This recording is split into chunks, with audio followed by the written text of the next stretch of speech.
শ্রীকৃষ্ণের প্রিয় হয় এই 4 রাশির জাতকরা। কোন কোন রাশিকে নিজের এত প্রাণ প্রিয় মনে করেন কেষ্ট ঠাকুর? কোন রাশি গোপালের প্রিয় রাশির তালিকায় পড়ে? আপনি কি আছেন সেই তালিকায়? দেখে নিন। জ্যোতিষশাস্ত্রে মোট 12টি রাশি রয়েছে, আর ব্যক্তির রাশি চক্রের ভিত্তিতে তার ভবিষ্যৎ এবং প্রকৃতির মূল্যায়ন করা হয়। জ্যোতিষশাস্ত্র অনুসারে মোট 12টি রাশির মধ্যে কয়েকটি রাশির উপর ভগবান শ্রীকৃষ্ণের বিশেষ কৃপা থাকে। কোন কোন রাশিগুলি শ্রীকৃষ্ণের খুব প্রিয় এবং কাছের? বৃষ রাশি। বৈদিক জ্যোতিষশাস্ত্র অনুসারে বৃষ রাশি ভগবান শ্রীকৃষ্ণের অত্যন্ত প্রিয়। শ্রীকৃষ্ণের কৃপায় বৃষ রাশির জাতকদের কাজে কোনো বাধা নেই, তারা সহজে প্রতিটি কাজে সফলতা পায়। এরা স্বভাবগতভাবেই নেতৃত্ব দানে দক্ষ। এই পরিস্থিতিতে মুরলী মোহনকে খুশি করতে বৃষ রাশির জাতকদের কৃষ্ণ পুজো করা উচিত। কর্কট রাশি। শ্রীকৃষ্ণের প্রিয় রাশির তালিকায় দ্বিতীয় রাশি হলো কর্কট।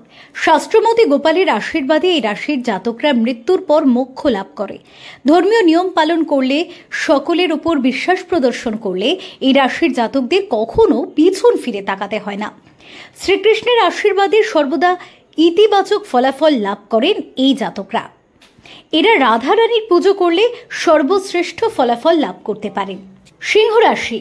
নারুগোপালের আশীর্বাদে এই রাশির জাতকরা সবসময় সুখী এবং সমৃদ্ধ জীবনযাপন করে থাকেন। কানাইয়ের বিশেষ আশীর্বাদে এই রাশির জাতকরা সমস্ত কাজে শুভ ফলাফল লাভ করেন। সিংহ রাশির জাতকরা অত্যন্ত পরিশ্রমী। এদের ইচ্ছা আকাঙ্ক্ষা কখনো অসম্পূর্ণ থাকে না। পরিশ্রমের ফল লাভের জন্য শ্রীকৃষ্ণের ধ্যান করা উচিত এদের। তুলা রাশি। এই রাশির জাতকরা ভাগ্যশালী ব্যক্তিদের মধ্যে অন্যতম। এদের মাথায় সবসময় গোপালের আশীর্বাদ থাকে। সুখ, বৈভব ও বিলাসিতাপূর্ণ জীবন কাটান এরা। তুলা রাশির জাতকরা সমাজে প্রতিষ্ঠিত ও সম্মানিত হন। সর্বদা কৃষ্ণ মহিমা পাঠ করা তুলা রাশির জাতকদের জন্য শুভ এবং ভবিষ্যতে এর সুফল লাভ করেন এরা।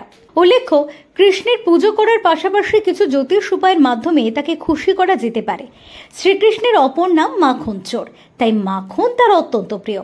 ফলে কৃষ্ণকে মাখনের ভোগ নিবেদন করলে এবং হলুদ পোশাকে শ্রীকৃষ্ণের পুজো করলে তিনি খুশি হন।